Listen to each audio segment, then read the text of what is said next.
Hey planner friends! Welcome back to my channel. Today I'm only planning for the month of January in my 2023 passion planner. Let's get started! So the kit that I'm using for the month of January in my new 2023 passion planner is Frosty from Plannerface, and I also have some Plannerface doodle washi to go along with it. I do PR for Plannerface, so you can use my code in the description to save yourselves a little bit of money and also mention me for a freebie. As always, I'm starting off my spread with the pen base, and with monthlies there's not a huge amount of pen base. I just colour in the top of the calendar boxes on days where I'm not going to be at work. So there's a bank holiday on the 2nd for New Year's Day, and also I have a little bit of annual leave at the end of the month. Once that's all done, we can get started with some stickers, and please ignore the candle in the top left hand corner of the frame. I'm using it to keep the page of my planner down, because this is the start of a new planner, it's not quite sitting flat yet. So for stickers, I first cut the date strips off of the main washi headers because of the way the passion planner is laid out, and I'm using those to cover up the grey boxes that aren't in the month of January. Annoyingly, January does cover 6 weeks this year, so we do get this squished 6 weeks monthly spread to start off this new planner, which isn't my favourite type of monthly spread to use or to set up for. Usually the header pieces are more than enough to cover all of the grey boxes that aren't in the month, but not in this case, so I've added in some of the box covers to fill in those extra days that I don't have headers for. I don't know if this is an unpopular opinion, but I would much rather have full-size calendar boxes and have the 30th, the 31st and the 1st all on the same line. Next, I can add in my big January script from Plannerface to mark in that this is the month of January, and then I'm going to add this adorable doodle washi from Plannerface along the top of my calendar. I would usually use pieces of the box covers from the kit to do this, but because I had to use the box covers to cover up the calendar boxes that aren't in the month, I'm using this washi, and any excuse to use some cute washi in my spread as well. I'm overlapping the washi slightly onto the date covers because it is a 15mm washi and I only have about a centimetre of space up the top of the calendar, and then I'm going to layer over my date covers. So as usual, I'm sticking Wednesday back to Monday and trimming Sunday off the left hand side. I can then add Thursday to Saturday on the other side and just trim off the sidebar header so that I can add Sunday onto the right hand side. Plannerface does do Monday start date strips, but they still have Monday to Thursday on one side, so I would have to trim them anyway. Unfortunately, the removable mat from Plannerface doesn't seem to like sticking to washi very much, so I am adding in a little bit of Pritt stick just to make sure that the ends stay stuck down.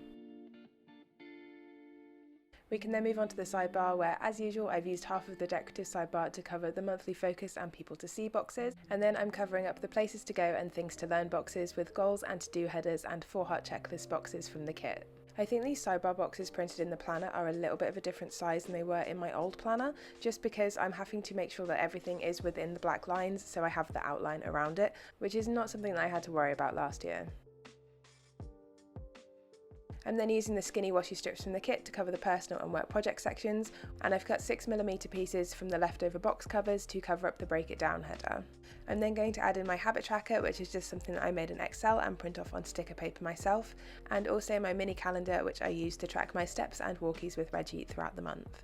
Because of the change in sizing between this passion planner and my passion planner from 2022, I did have to resize all of the elements that I print out myself, and I don't know how, but I measured my mini calendar wrong, so I had to take up that header because it was going to cover it.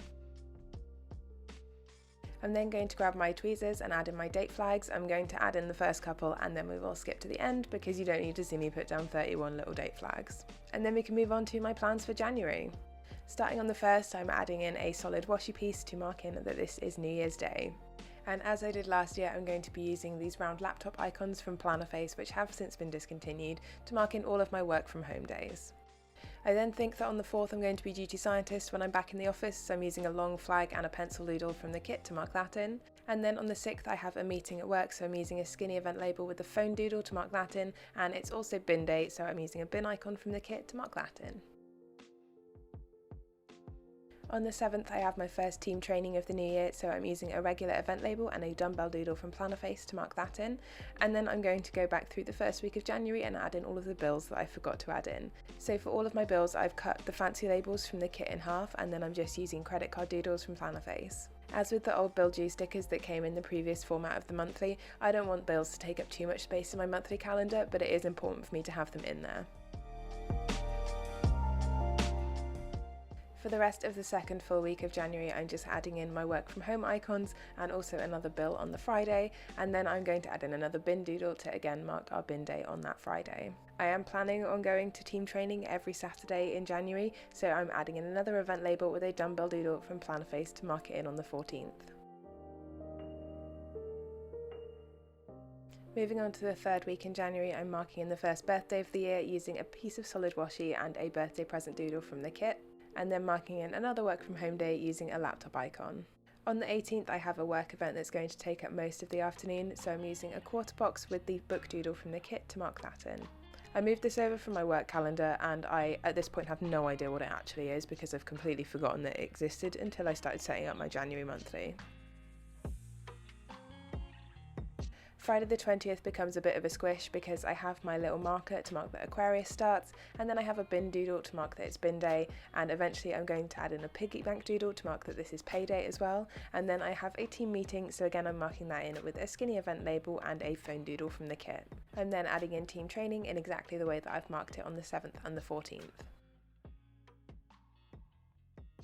The 21st is also another friend's birthday, so I'm just going to move around the stuff in that box so that I can fit in marking in his birthday as well. This is why I really struggle to use the 6-week monthly spreads in passion planners, because they're so squished up that you can only just about fit 2 things in each day. And you know me, I like to have little bits of white space between everything, so everything has to just be perfectly positioned. I've ended up overlapping the date flag with my little dumbbell doodle, which isn't my favourite, but I'll go over it. Moving on to week number 4, I'm again marking in working from home, and then on Wednesday the 25th I have a bill due and it's also Burns night, so I'm going to move around where I mark the bill in once I realise I need to also add in a bit of solid washi. I wasn't quite sure whether I wanted to have the solid washi to mark Burns night underneath the bill due or on top of the bill due, but I ended up just stacking them together with the Burns night washi at the bottom. I'm then adding in another bill due on the 26th, again with a credit card doodle from Plannerface. I actually only end up using like 4 of these fancy labels because I cut them in half, because I just flip the bottom half over and use it as the top again. Saturday the 28th is again team training, but this one is a week before a competition, so it'll probably be a pretty big training session. And then the 29th is my boyfriend's birthday, so I'm marking that in with a bit of solid washi and a birthday present doodle from the kit. I then have a couple days of annual leave for us to celebrate together, and although I'm not sure 100% what we're doing on each day, I know that there is a bill due on the 30th, which again I'm marking in the same way that I have for the rest of the setup. One thing that we do have planned for his birthday so far is that we're going to a gig on the 31st, so I'm using a quarter box with the drink doodle from the kit to mark that in. The last thing to add in before my decorative boxes is this Stick with the Plan Code 2023 Lottie. I got like 5 of these on a sheet and I'm not going to use them at any other time, so I have been putting them in pretty much every spread around the new year. I'm then going to add in my decorative boxes into days where I don't think I'm going to have much to add in. When I started doing this, I did manage to get this right pretty much every month for a good 3 or 4 months, but in the past couple of months I've had to move them around every single time.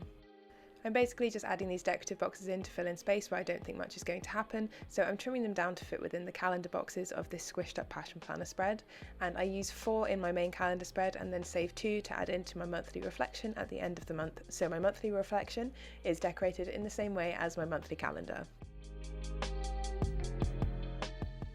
So in my Plansmas video where I was setting up my goal setting pages at the beginning of this planner, I did mention that I hadn't actually done my goal setting for the year yet, I just set up the page for it, but that I would talk about goal setting a bit more probably when I was setting up my January monthly. And here we are setting up my January monthly, so let's talk a little bit about goal setting.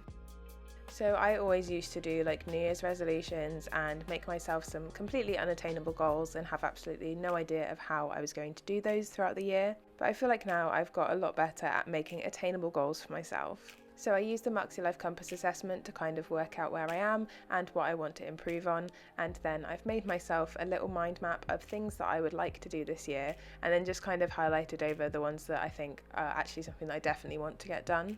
However, the thing that absolutely boggled my mind, like I think last year or the year before when I was doing my goal setting, was that your goal can be to just carry on doing what you're doing. So for like my health and fitness goals, I don't have to be like, oh, I'm going to do XYZ this year. I can just say I'm going to carry on with the momentum that I currently have doing the program that my trainer has provided for me. And that's still a goal, even though it's exactly what I've been doing for the past 3 months. My main work goal for this year is the same as it's been for the last 2 years, which is just to work towards completing my portfolio.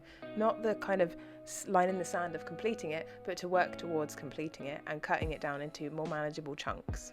So when I was setting up this spread, I was looking at what I had planned for the month so far, and then also my little mind map of what I want to get done over the course of the whole year. And I've picked out a few bits and pieces and put them in the left-hand corner where I've written monthly actions. So I've written down some very manageable bits and pieces that I want to get done for each category of the Marks Your Life Compass assessment this month, and I'm pretty certain that I'm going to be able to get it all done. There is no new year, new me over here. It's just me continuing to be me as best as I can.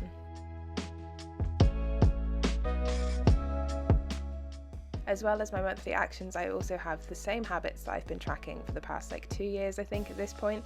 And it's less because I haven't actually managed to make these habits, but it's more because as soon as I'm not ticking that box off, I kind of forget about them. I need these things to be front and center in my planner.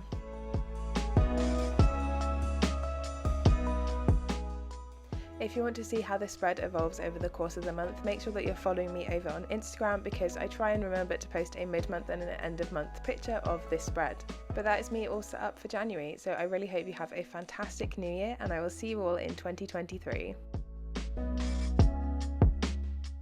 So that's everything for this video, friends. If you have any questions, please leave them in the comments down below.